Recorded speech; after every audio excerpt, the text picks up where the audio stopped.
بسم اللہ الرحمن الرحیم۔ آج ہم حضرت ابراہیم علیہ السلام کے بچپن کے بارے میں پڑھیں گے۔ نمرود کے دور میں ایک ایسا ستارہ طلوع ہوا جس کی وجہ سے سورج اور چاند کی روشنی مدھم پڑ گئی۔ نمرود جو کہ سال ہا سال سے حکمران تھا، یہ دیکھ کر گھبرا گیا۔ اس نے ملک کے بڑے بڑے جادوگروں، کاہنوں اور قیافہ شناسوں کو دربار میں بلوایا اور سوال کیا کہ مجھے اس ستارے کے بارے میں بتاؤ، یہ کیا ہے؟ انہوں نے نمرود کو جواب دیا کہ تمہاری سلطنت میں ایک ایسا شخص پیدا ہوگا جو تیری اور تیری سلطنت کی تباہی کا باعث بنے گا، اور وہ بابل کا رہنے والا ہوگا۔ یہ سن کر نمرود نے اپنے دربار بابل میں منتقل کیا اور حکم جاری کیا کہ تمام مردوں کو شہر سے نکال دو اور ان پر سخت پہرہ کھڑا کر دو تاکہ کوئی مرد اپنی بیوی کے پاس نہ جا سکے۔ ساتھ ہی یہ بھی حکم جاری کر دیا کہ حاملہ عورتوں کی نگرانی کی جائے، اور جس بھی عورت کے ہاں بیٹا پیدا ہو اسے بلا تفریق فوری قتل کر دیا جائے۔ چنانچہ کڑی نگرانی کے دوران جتنے بھی لڑکے پیدا ہوتے انہیں قتل کر دیا جاتا۔ خدا کی کرنی ایسی ہوئی کہ اسے اچانک کسی کام کی وجہ سے واپس لوٹنا پڑا۔ اس نے اس بستی کی نگرانی کے لیے اپنے سب سے بااعتماد شخص آزر کا انتخاب کیا اور اسے بھی سخت تاکید کی کہ خبردار، تم نے بھی اپنی بیوی کے پاس نہیں جانا۔ نمرود واپس لوٹ گیا اور آزر کو بستی کا نگران بنا گیا۔ ایک رات جب آزر اپنے نفس پر قابو نہ کر سکا تو اپنی بیوی سے مباشرت کر بیٹھا۔ پھر فکر لاحق ہوئی کہ اگر نمرود کو پتہ چلا تو وہ دونوں کو قتل کرا دے گا۔ اسی ڈر کی وجہ سے اس نے اپنی بیوی کو ایک تہہ خانہ میں بند کر دیا۔ وہیں وہ آزر کے لیے کھانا وغیرہ تیار کرتی اور اپنے معمولات زندگی کافی حد تک محدود کر دیے، یہاں تک کہ اس نے سورج کی روشنی میں نکلنا ترک کر دیا۔ جب کچھ عرصہ گزر گیا تو نمرود نے ان تمام کاہنوں سے کہا، تم لوگ جھوٹے ہو، لہٰذا اپنے اپنے علاقوں کی طرف واپس لوٹ جاؤ۔ اسی دوران آزر کی بیوی کو حمل ٹھہرا۔ بعض روایات میں ہے کہ جس بھی عورت کو حمل ہوتا اسے نمرود کے آدمی گرفتار کر لیتے اور اسے باقی عورتوں سے جدا کر دیا جاتا، مگر جب آزر کی بیوی کو حمل ٹھہرا تو حمل کی کوئی نشانی ظاہر نہ ہوئی، یعنی اس کے پیٹ سے حاملہ ہونے کا پتہ نہ چل سکا۔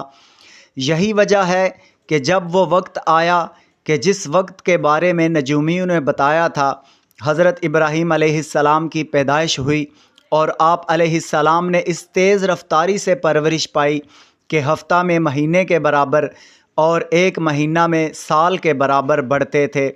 آپ علیہ السلام کی پیدائش کو خفیہ رکھا گیا، یہاں تک کہ دونوں میاں بیوی کے علاوہ کسی تیسرے شخص کو خبر نہ ہوئی۔ تاریخ طبری میں ہے کہ یوں وقت گزرتا رہا اور آپ علیہ السلام تہ خانہ میں پرورش پاتے رہے۔ زندگی کے ابتدائی ایام میں آپ علیہ السلام نے باہر کی زندگی نہ دیکھی تھی، تاہم ایک دن آزر نے خود ہی اپنے دوستوں کو بتایا کہ میرا ایک بیٹا ہے جسے میں نے چھپا کر رکھا تھا اور مجھے خوف ہے نمرود کہیں اس کو قتل نہ کر دے۔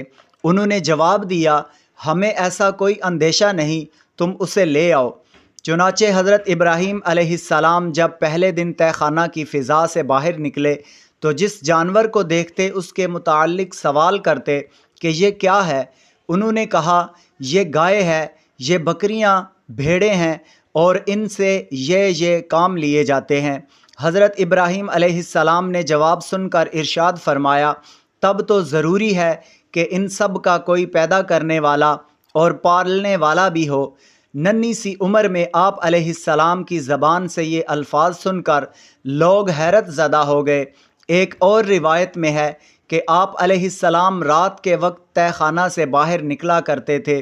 آپ علیہ السلام نے آسمان کی طرف نگاہ اٹھائی تو سب سے پہلے ستارے نظر آئے، اور ستاروں میں مشتری ستارہ سب سے زیادہ چمک رہا تھا۔ آپ علیہ السلام نے فرمایا، یہ میرا رب ہے۔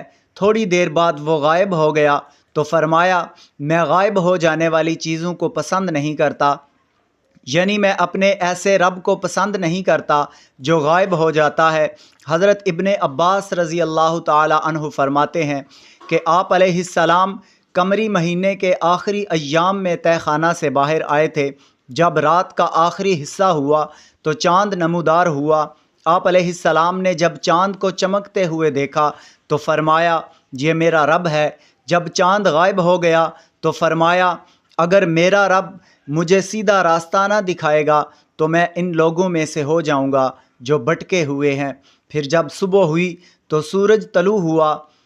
سورج کو طلوع ہوتا دیکھ کر فرمایا تو میرا رب ہے، تو سب سے بڑا ہے۔ شام ہوئی اور سورج بھی غروب ہو گیا۔ تب اللہ تعالیٰ نے آپ علیہ السلام سے اسلام لے آؤ فرمایا۔ آپ نے عرض کیا میں اللہ رب العالمین کے سامنے سر اطاعت خم کرتا ہوں۔ اس کے بعد آپ علیہ السلام اپنی قوم کی طرف آئے اور فرمایا اے لوگو، جن چیزوں کو تم خدا کا شریک بناتے ہو میں ان سے بیزار ہوں۔ اس تمام عرصہ میں نمرود اور اس کے حواریوں کو خبر بھی نہ گزری کہ جس کی آمد کو روکنے کے لیے انہوں نے اتنے جتن کیے تھے وہ دنیا میں آ کے ان کے جھوٹے خداؤں پر جھپٹنے کو تیار ہو گیا۔ یہ ساری معلومات عظیم مفسر قرآن امام ابن جریر طبری کی کتاب تاریخ طبری سے لی گئی ہے۔